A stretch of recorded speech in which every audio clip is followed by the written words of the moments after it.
Hey everybody, welcome back to my watch channel. My name's Chris, and this is episode 1 of Project Polar, a 3-part series that's going to look at 3 cheap alternatives to the ROLEX EXPLORER II Polar White Dial.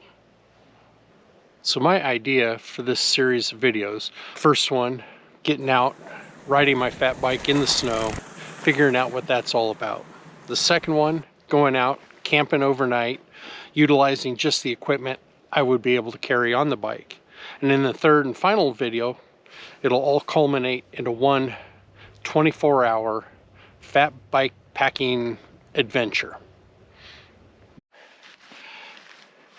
And for episode 1, if we're looking at cheap alternatives to an Explorer II, I figured the obvious choice is to look to the Chinese. The WATCHDIVES WD16570, a near one-for-one copy of the ROLEX EXPLORER II, sharing the exact same reference number.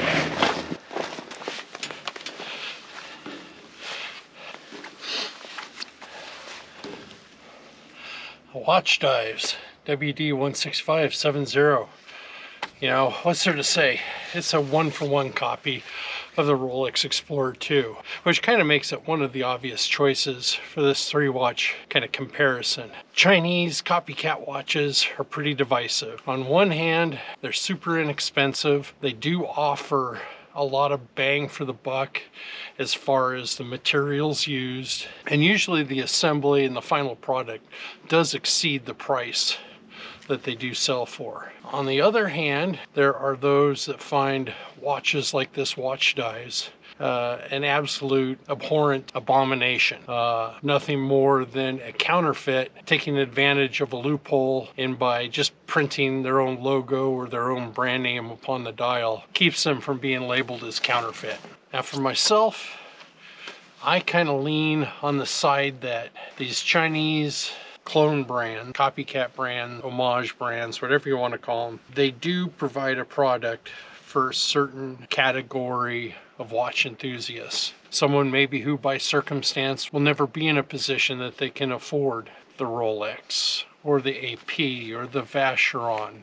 You know, they may be the person that wants to just find out if wearing an Explorer II is for them. And if so, is it something they want to achieve going down the road. I find the Chinese homage watches really hit their mark when they replicate vintage designs, abandoned by the original brands many decades ago. When they replicate a vintage Blancpain or a vintage Submariner, perhaps a vintage Daytona, something that, one, is exceptionally rare to begin with. 2, they're copying something that is also exceptionally expensive and also something most people wouldn't wear out here riding a fat bike around in the snow. For me, those versions of homage watches really do deliver a lot of bang for the buck. You get a lot of that vintage aesthetic. It's something you can wear day in and day out, and if you destroy it, you replace it.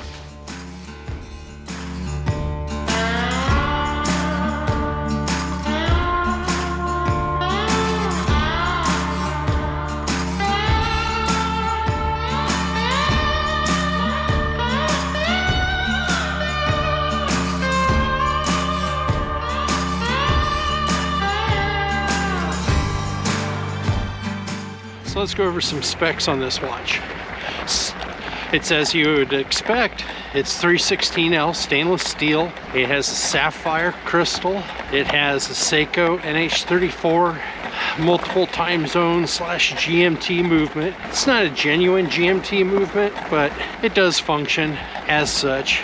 It's not as elegant of a solution as, say, the Miyota GMT, but it works.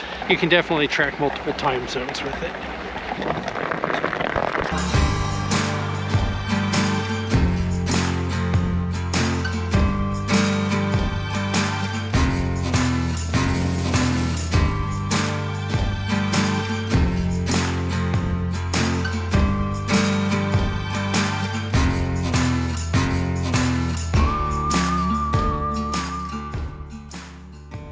Is the WATCHDIVES tough enough to be an alternative? I think after today, I could comfortably say yes, it absolutely is.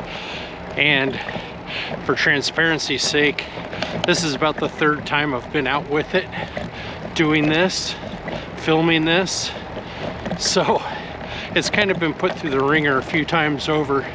You know, it has a screw down crown, 100 meters of water resistance, a solid case back. It hasn't fogged up on me, and in this kind of weather, it's about 12 degrees Fahrenheit, and there's a lot of moisture between sweating and freezing, and there's been no moisture get into it yet, which is pretty good. So the question is, does this make a good alternative? Absolutely. If I was gonna go climb Mount St. Helens tomorrow or go for a multi-day backpack trip, I'd have no problems putting it on my wrist and relying on it. And you know, ultimately that's what you want out of a watch, right? Be able to rely on it. But its lack of originality might be an issue that haunts it, because the next two watches in the comparison are completely original designs. Well, everybody, that's kind of my thoughts on the WATCHDIVES Explorer II clone. Let me know what you think of this watch, and thanks for watching. Stay tuned for episodes 2 and 3 of Project Polar, and until then, I'll see you soon.